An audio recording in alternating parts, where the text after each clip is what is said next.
Right. నమస్తే. ఇక అతి కొద్ది గంటల్లోనే ఉత్కంఠభరితంగా ఎదురు చూస్తున్నటువంటి ఫలితాలు రాబోతా ఉన్నాయి. సర్వత్రా కూడా మరిగా నరాలు తెగేటటువంటి ఉత్కంఠ మరి కొద్ది గంటల్లోనే తెరపడబోతా ఉన్నది.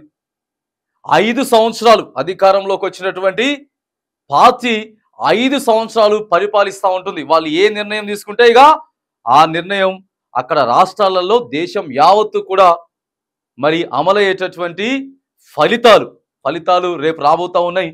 మరికొన్ని గంటల్లోనే లెక్కింపు జరుగుతూ ఉన్నది. సర్వత్రా ఉత్కంఠ. ప్రధానంగా కూడా ఆ రాష్ట్రాలకు సంబంధించినటువంటి ఎన్నికల అధికారులంతా కూడా మరి ఈరోజు ప్రెస్ మీట్లు ఏర్పాటు చేసిర్రు. రేపు ఉదయం ఎన్ని గంటలకి పోలింగ్ స్టార్ట్ అవుతా ఉన్నది, పోలింగ్ ఏజెంట్లకు ఏమేమి సమాచారం ఇస్తా ఉన్నాం, ఎటువంటి రూల్స్ అండ్ రెగ్యులేషన్స్ పాటించాలి, తర్వాత పోలీసులతో పాటు ఇక భద్రతా బలగాలు చేయాల్సినటువంటి పని ఏంటిది అనేటువంటి అంశం మీద కూడా ప్రతి ఎన్నికల సంఘం కూడా మరి వాళ్ళు ప్రెస్ మీట్ నిర్వహిస్తూ ఉన్నారు. మరి కొద్ది గంటల్లోనే సర్వత్రా ఉత్కంఠ తెరబోతా ఉందనేది మాత్రానికి ఇక ప్రధాన రాజకీయ పార్టీ నాయకులకైతే నిద్ర పడతలేదు, టైం గడుస్తలేదు. ఊక టైం చూసుకుంటా ఉన్నారు, ఎంత అవుతుంది టైం అని చెప్పి.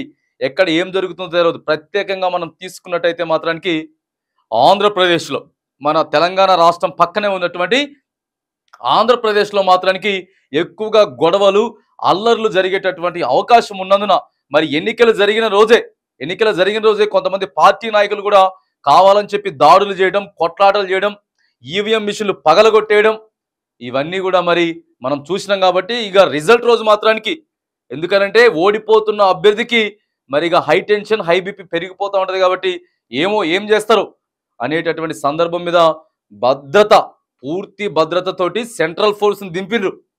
ఆంధ్రప్రదేశ్లో ఎక్కువ శాతం సెంట్రల్ ఫోర్స్ని దింపి మరి ఎన్నికల ప్రక్రియ కౌంటింగ్ మాత్రానికి సక్రమంగా చాలా సజావుగా నిర్వర్తించేందుకు ఎన్నికల సంఘం మరి చూస్తూ ఉన్నది. ఇక సర్వత్రా కూడా ఉత్కంఠ. ప్రెస్ మీట్లు అయితే పెడతా ఉన్నారు. ప్రెస్ మీట్లు పెట్టుకుంటా ఎన్నికల సంఘం ముందుకు వెళ్తా ఉన్నది. మరి ఎవరెవరు దేశవ్యాప్తంగా కూడా చూసుకున్నట్టయితే దేశవ్యాప్తంగా కూడా మరి ఫలితాలు రాబోతా ఉన్నాయి. దేశవ్యాప్తంగా ఫలితాలు రాకపోతున్నాయి. కొన్ని సమస్యాత్మకమైనటువంటి ప్రాంతాలలో, నక్సల్ ప్రభావిత ప్రాంతాల్లో కావచ్చు గాక, లేకపోతే అల్లరు జరిగేటటువంటి నియోజకవర్గాలలో కావచ్చు గాక, మరి ఇట్లా ఎక్కడ చూసినా కూడా చాలా పోలీసులు కావచ్చు గాక, లేకపోతే సెంట్రల్ ఫోర్స్ కావచ్చు గాక, ఎక్కువ మంది అయితే పెట్టిండ్రు. రేపు పొద్దుగాల 8, రేపు మధ్యాహ్నం, దాదాపుగా రేపు మధ్యాహ్నం 12 నుంచి 1 గంట వరకు ఎవరి భౌతల్యం ఏంటి, ఎవరు భవిష్యత్తు ఏమిటి, మరి ఎవరి చరిత్ర ఏంటిది అనేది మరి చెప్పబోతా ఉన్నాయి. ఇప్పటికే ఎంతో మంది అంచనాలు వేసేసిర్రు. చాలా మంది ప్రధాన మీడియాలు అంచనాలు వేసిర్రు. లాస్ట్కి మనం చూసుకున్నట్టయితే స్వామీజీలు, గురువులు కూడా అక్కడ కూడా పోటీ పడతా ఉన్నారు. జ్యోతిష్యం చెప్పేటోళ్ళు కూడా సగం మంది మరి ఒక పార్టీ గెలుస్తుందని అంటే, ఆ జ్యోతిష్యం చెప్పేటోళ్ళే సగం మంది మరిగా వేరే పార్టీ కూడా గెలుస్తుందని చెప్తా ఉన్నారు. వీటన్నిటికీ కూడా మరి కొద్ది గంటల్లోనే ఉత్కంఠకు తెరలేకపోతా ఉన్నది. ఏది ఏమైనా కానీ దేశం యావత్తు కూడా ఎన్నికల సంఘం ముమ్మర ఏర్పాట్లు కంప్లీట్ చేసింది. భారీ భద్రత నడుమ మరి ఎన్నికల రిజల్ట్ను కూడా మనకి చూపించబోతున్న సందర్భం చూస్తా ఉన్నాం. ఇక అంతా కూడా మరి సమన్వయం పాటించాలి. ఎందుకంటే ప్రజలు ఇచ్చినటువంటి తీర్పు ఏదైతే ఉందో ఆ తీర్పుని ఖచ్చితంగా శిరస వహించాల్సినటువంటి అవసరం ఉంటుంది. అది ఏ స్టేట్ అయినా అవ్వచ్చు గాక దయచేసి సమన్వయం పాటించాల్సినటువంటి అవసరం ఉంటుంది.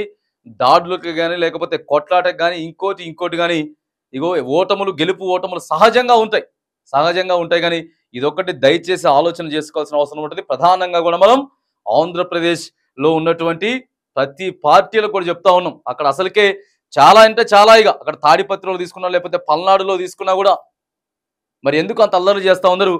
దయచేసి పోలీస్ శాఖ కూడా పూర్తి బందోబస్తు, ఎక్కడికక్కడ 144 సెక్షన్ ఉంటుంది. మీ మీద కేసులు బాజాప్తా బుక్ చేస్తారు. కాబట్టి మరి ఉత్కంఠకి రేపటితో తెర లేవబోతా ఉన్నది. కాబట్టి సమన్వయంతో ఈ రిజల్ట్ను మీరంతా కూడా మరి చూడాలి. నిశ్చితంగా గమనించుకుంటా ప్రజలు ఎవరికి తీర్పిస్తా ఉన్నారు, ప్రజా తీర్పును మనం గౌరవించుకునేటటువంటి మరి బాధ్యత మనం తీసుకోవాలి. ప్రజా తీర్పు ఎలా ఉన్నా సరే దాన్ని మనం అనుమతించాలి, మనం స్వాగతించాల్సిందిగా. మరి రేపు జరగబోయేటటువంటి ఎన్నికల కౌంటింగ్ మొదటి నుంచి జరిగే పోస్టల్ బ్యాలెట్ ఓటుతో సహా అభ్యర్థి గెలిచే వరకు ఏ పార్టీ ముందంజలో ఉన్నది, తర్వాత ఏ అభ్యర్థి వెనకంజలో ఉన్నటువంటి ప్రతి విషయాన్ని కూడా మీకు తెలియజేయడానికి మన అవకాశం టీవీ మరియు న్యూస్ 1 నెట్వర్క్ ఛానల్స్ కూడా సిద్ధంగా ఉన్నాయి. సర్వత్రా ఉత్కంఠకి రేపు తెర పడబోతా ఉందనేటువంటి వార్త కూడా మనం చూస్తా ఉన్నాం. ఇక మరి ఎన్నికల సంఘం కూడా అందరికి ప్రెస్ మీట్ ద్వారాగా రేపు జరగబోయేటటువంటి మినిట్ టు మినిట్ అప్డేట్ కూడా మరి ఇచ్చేయడం మనం చూస్తా ఉన్నాం.